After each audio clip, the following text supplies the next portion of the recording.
Small boat migrants are to be housed in two army barracks, one the Cameron Barracks in Inverness, the other in the Crowborough Army Training Camp in East Sussex.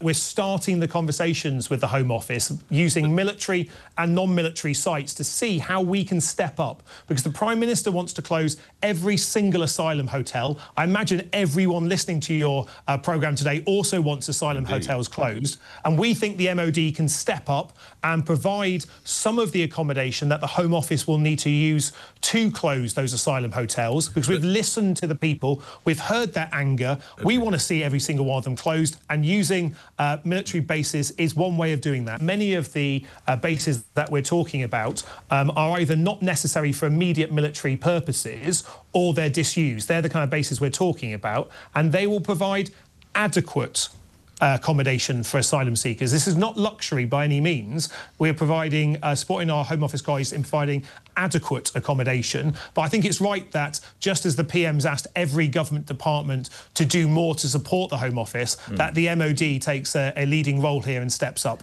But a lot of you are expressing concern. Christopher in Cardiff, the government solves the problem of housing unidentified and undocumented fighting-age young men who've broken into our country by putting them in British Army barracks.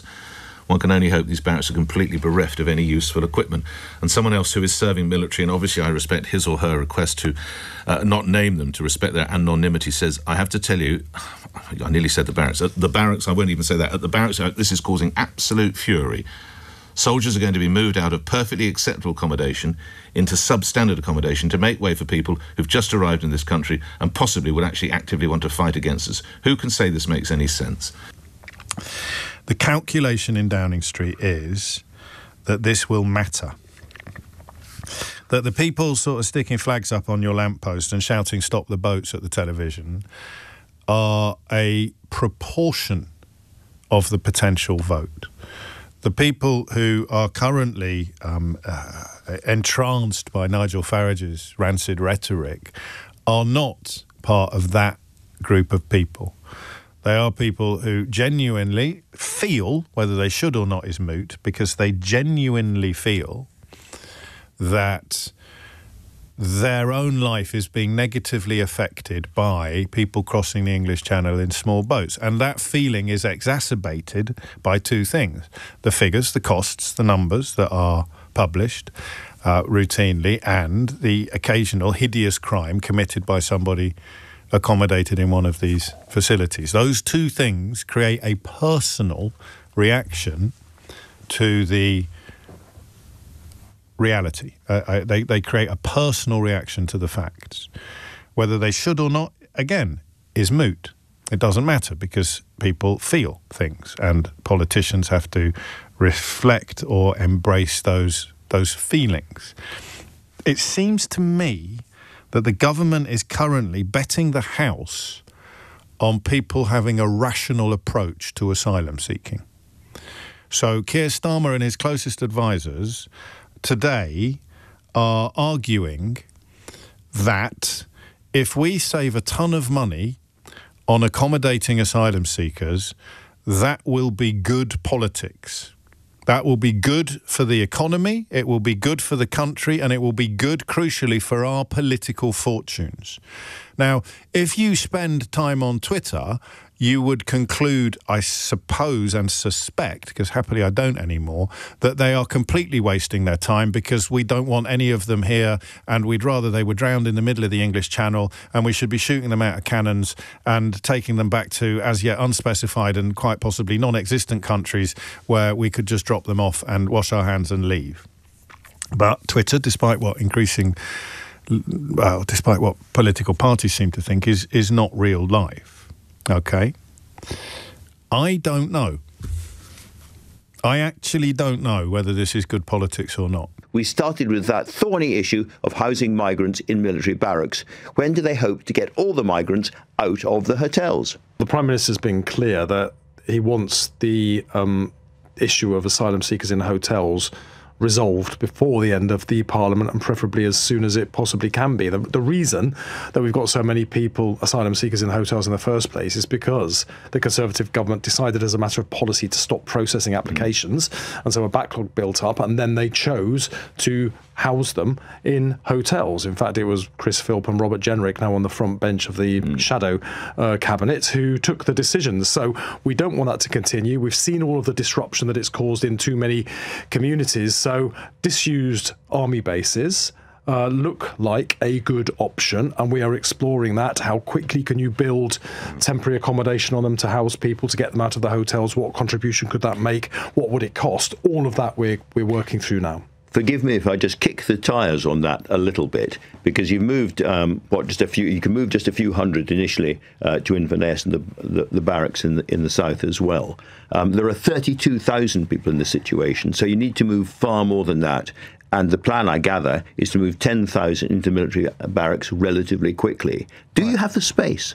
Well, you're ahead of me. If you've got numbers like that, I haven't seen those figures. I know that we are looking at what sites could be available, or how you could use modular forms of construction to build accommodation quickly, what the costs of that would be, and how many people you could bring in. But I think it's quite right, to explore with a very open mind how much of this you could do and how quickly, because putting people in hotels is clearly stoking tensions in many communities. That is causing problems, that none of us would want to see happening. So it makes sense to me to try and move away from the conservative policy of putting people in hotels and look at where else we can safely and securely accommodate them. But already, stage one, if you're trying to move asylum seekers, migrants out of communities into other places, then this is not working, because the barracks in Inverness is right in the middle of the community. Well, you're talking about a particular one. Well, it's the first one you guys have chosen, and it's in the community. Well, I don't think there's been any announcements about any of them having been chosen yet. So we're looking at a range of options up and down the country. It might not be that one. But I mean, long term, we've put additional caseworkers in the Home Office now, dealing with those applications faster, so we can reduce the backlog. So over time, we won't need to accommodate people anywhere, because we could deal with the applications much faster, and ideally, as and when people are presenting. Are you convinced that housing people in former barracks is going to be cheaper than in hotels? Because the numbers seem very, very close. Well, in advance of having seen the information, I can't answer that question, and it's one of the factors we'll look at when we're how much does it cost to identify the modular accommodation and put it on the site, and then how. So I can't tell you that until I see the data. So we don't have the costings, and we don't really have the numbers that are going to be possible at this stage. It's an aspiration rather than a real policy. Well, that's why we haven't made the announcements yet. But colleagues are working at pace on this, and I know the Prime Minister wants announcements to be made in very short order, because people want to know predictably what's going to happen, and that is why we will go as quick as we ever can on this. Well, it's a bit toes and fingers crossed situation. Can I ask, are you clear that there are break clauses with the suppliers of the hotel places? Because if you're going to move people out quickly, what you don't want to do is end up paying lots and lots of money to Serco and the other people running the hotels. That's right, and the contracts were put together by the previous government. My guess is there will be break clauses in them. It will be for the Home Secretary to take those decisions, not for me as the Housing Secretary. This is all a little bit iffy at this stage, Steve. Well, that's right, Andrew, because we're exploring the options before we come forward with firm proposals. I mean, if we were to come out with half-baked ideas, you would quite rightly rip it to pieces. So I think it's right that colleagues in government should work through the detail, then bring that forwards, and then be scrutinised on it. But at the moment, we do need to sort of cross the T's and dot the I's. The camps could well be in use before the end of the year, but again, costly. The Prime Minister said he's really pleased more asylum seekers would be housed on military bases by the end of this year. But it is worth saying that 900 men is a small number, given the sheer scale of the issue at play here.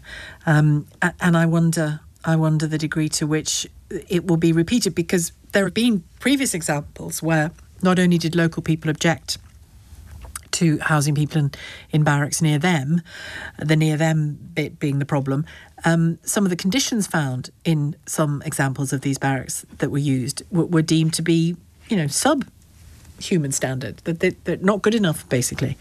I mean, some of you may care about that, some of you may not care about that, but the government is obliged to care about that.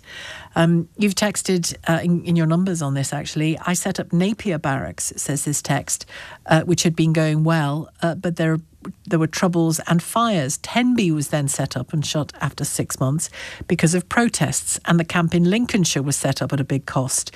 Then the government decommissioned, it got decommissioned, and no one went into the camp at all.